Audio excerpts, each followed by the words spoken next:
안녕하십니까, 이형입니다. 안녕하세요. 오늘은 최근에 메이저리그를 지배하고 있는 최고의 팀이죠, 미러키 브루어스에 대해서 얘기를 해보도록 하겠습니다. 시즌 전만 해도 미러키의 포스트 시즌 진출 가능성이 50%도 안 됐습니다. 35.4%로 굉장히 좀 회의적이었었는데 온갖 전력 누수를 또 한 번 극복을 하고 메이저리그 최정상의 위치에 있습니다. 시카고 컵스가 당초 내셔널리그 중부지구 1위를 할 거라는 예상이 많았는데 그 예상을 다시 한번 깨고 미러키가 메이저리그 1위까지 차지를 하고 있고요. 그 이유에 대해서 자세히 얘기를 해보도록 하겠습니다. 옐리치의 인터뷰를 보니까 우리가 하는 건 매년 같은 방식이다. 단순히 경기에서 승리하는 방법을 찾고 있다. 우리는 어떻게 플레이를 해야 되는지에 대한 기준이나 정체성이 있는데 우리의 팀원들이 모두 거기에 맞춰서 플레이 스타일을 가져가고 있다. 이렇게 말을 하더라고요. 결국에는 특정 개인에 의존하는 것보다도 팀원들이 하나의 공동의 플레이 스타일을 유지를 하고 있는 게 가장 큰 강점이지 않을까 싶어요. 팀이 정말 유기적으로 잘 돌아가고 있다라는 생각이 들고요. 20홈런 이상 친 선수도 옐리치밖에 없고 타율에서 특출난 선수도 그렇죠. 없는데 팀이 전체적으로 잘 돌아가고 있다라는 생각이 들고요. 아이작 콜린스 같은 선수가 잘할지 누가 알았겠습니까? 거기다가 시카고 화이트삭스에서 기대 이하의 성적을 거두면서 미러키로 쫓겨나듯이 트레이드된 앤드류 본 같은 경우도 팀이 바뀌니까 분위기 환기가 되면서 미러키에서 더 킹이라는 별명까지 붙여줬더라고요. 시즌 초반에 이창섭 위원이 프리뷰를 통해서 미러키의 키워드로 경쟁을 얘기를 했었잖아요. 팀 내에서 선수들끼리의 경쟁이 잘 이루어지다 보니까 동기부여가 되는 모습이 나오고 있어요. 미러키가 이렇게 잘 나갈 수 있는 원동력은 잘 객관화하고 봅니다. 아담에스가 빠지면서 타선의 파워가 더 줄어든 상황이었잖아요. 그러면 뭐에 집중을 해야 되느냐? 컨택트입니다. 그쵸. 인플레이 타고 많이 만들어내면서 본인들이 이미 자신이 있는 빠른 발을 많이 활용을 해야 되는 상황인데 그러다 보니까 미러키가 작전량을 상당히 능합니다. 희생번트도 전체 5번째로 많은 팀이고 희생플라이도 전체 3번째로 많은 팀이었습니다. 팀 배팅에 능한 모습을 보여주고 있다는 건데 앞서 제가 옐리치의 인터뷰를 소개를 했지만 옐리치의 말대로 팀원들이 개인의 욕심이 없어요.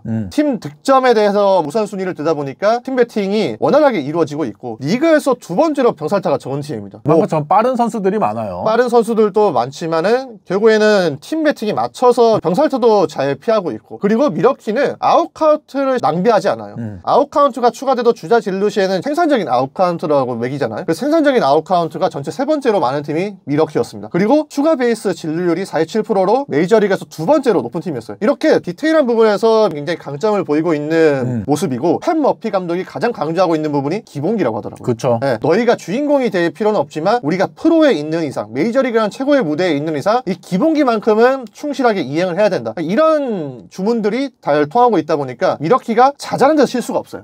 장타력이 부족한 팀들이 이런 디테일에서 밀리다 보면은 완전히 무너지기 마련인데 디테일이 살아있는 야구를 펼치다 보니까 계속 이기고 있는 거죠. 게다가 시즌 중반까지만 해도 빠른 발과 기본기를 통해서 많은 점수를 뽑아냈던 미러키라면 최근에 날씨가 뜨거워지면서 미러키의 장타력도 뜨거워지면서 그렇죠. 장타율도 후반기 가장 높은 팀이 바로 미러키입니다. 빅볼과 스몰볼의 결합체예요. 원래도 스몰볼에 능했던 팀이 빅볼이 나오다 보니까 더 쉽게 점수를 뽑고 있습니다. 네, 거기다가 지금 잭슨 추리오도 햄스트링 부상으로 빠져있는 상황에서 몰랐어요. 이거 깜짝 놀랐어요. 그러니까 지금 경기당 평균 득점 1위가 미러키입니다.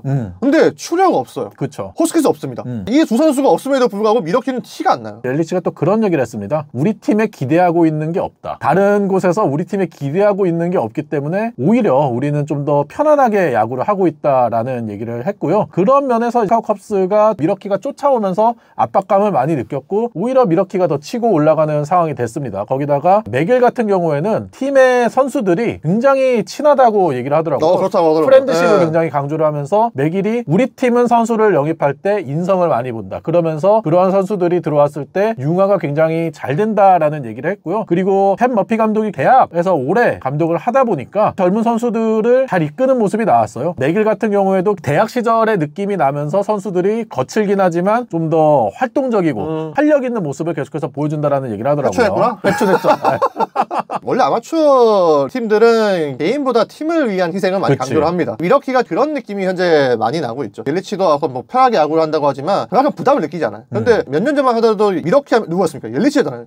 옐리치가 많은 돈을 받고 있기 때문에 옐리치가 이 정도는 해줘야 된다. 이쯤에서 해줘야 된다. 이렇게 주문을 했었는데 이제는 옐리치가 그런 부담을 안 느낀다는 거죠. 그래서 추리오라든지 호스킨스의 핵심들이 없어도 티가 안 납니다. 뭐 더빈이라든지 조이 오티스, 앞서 얘기했던 콜린스 이런 선수들이 유명한 선수들은 아니지만 팀의 곳곳을 잘 채워주면서 미러키의 힘을 발휘하고 있는 거죠. 또 미러키가 체크 게임이 있다고 하더라고. 선수들이나 구단 구성원들이 자신이 한 일에 지나치게 의미부여를 하지 않도록 체크를 한다고 합니다. 계속해서 긴장감을 불어넣는 게임이라든지 이벤트라든지 이런 것들을 만들어주면서 현재의 좋은 분위기를 잃지 않으려는 그런 노력들을 많이 하더라고요. 타선에는 옐리치가 있다면 투수진에는 또 우드러프가 있죠. 우드러프가 복귀를 하면서 사실 우드러프 본인도 이렇게 잘할 거다라고 생각을 못했는데 우드러프 본인이 또 성적이 잘 나오다 보니까 팀 전체적으로 투수진의 분위기가 상당히 좋고, 개인적으로 타운세 감독이 원래 본체가 아니라 팻 머피 감독이 원래 미러키의 본체가 아니었나 생각이 들 정도로. 그러면 컵스는 누구에게 돈을 준 겁니까?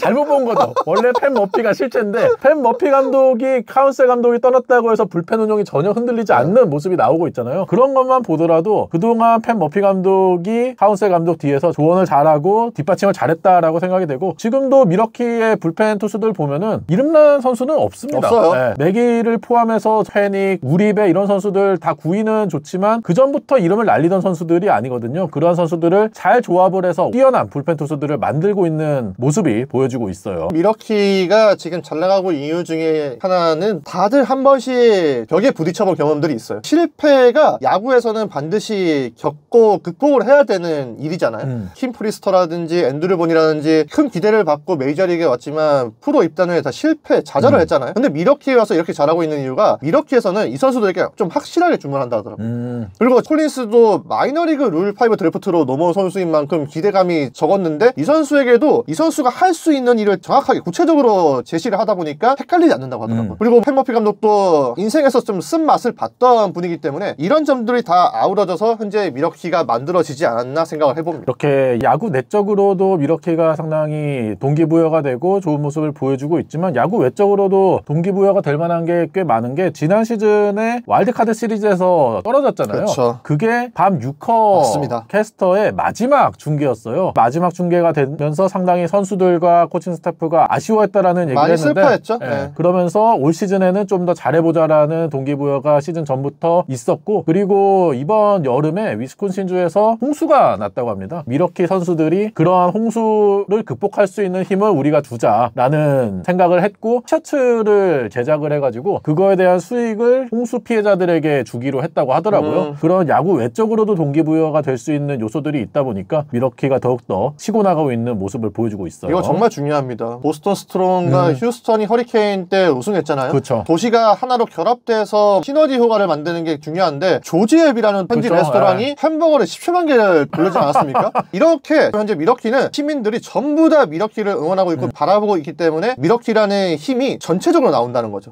개인적으로는 포스트 시즌도 좀 기대를 해볼 만한 게, 올 시즌에 5할 이상 승률팀 상대로 6할이 넘는 승률을 기록을 하면서 그게 메이저리그 전체 1위고요. 게다가 미러키가 최근에 와일드카드 시리즈에서도 계속 떨어지고 있는데 1라운드 안 치른다고? 이번에 1라운드를 안 치를 수가 있잖아요. 네. 바로 디비전 시리즈에 직행할 수 있기 때문에 그런 면도 미러키가 포스트 시즌에서도 좀 더 좋은 성적 기대할 수 있는 요소가 아닌가 싶어요. 포스트 시즌에서는 장타율이 높은 한 방이 나와야 분위기를 가져올 수 있고 지배할 수가 있는데, 그러면은 옐리치가 건강을 해야 되고, 그리고 추리오가 햄스트링에서 돌아와서 타선에 힘을 실어줘야 되는 게 가장 중요하다고 생각을 하거든요. 근데 추리오는 지난해 포스트 시즌 때 잘할 수 있다는 걸 보여줬잖아요. 그래서 이번 포스트 시즌 때는 남다르지 않을까라는 예상을 해봅니다. 오늘은 저희가 현재 메이저리그 최강팀으로 군림하고 있는 미러키에 대해서 얘기를 해봤는데요. 여러분이 생각하는 미러키의 잘 나가는 이유에 대해서도 댓글로 많이 달아주시기 바랍니다. 각각 실패를 겪었던 선수들이 모여서 지금의 엄청난 성공을 만들고 있지 않습니까? 그런 점에서도 현지에서도 많이 주목을 하고 있고, 이게 또 야구라는 스포츠가 줄 수 있는 감동적인 묘미라고 하더라고요. 미러키가 어디까지 올라갈 수 있을지는 봐야겠지만, 현재 미러키의 선전은 실패 속에서 만들어졌다, 이렇게 정리를 하고 싶습니다. 그러면 구독과 좋아요 부탁드리고요. 다음 영상으로 또 찾아뵙도록 하겠습니다. 안녕. 감사합니다.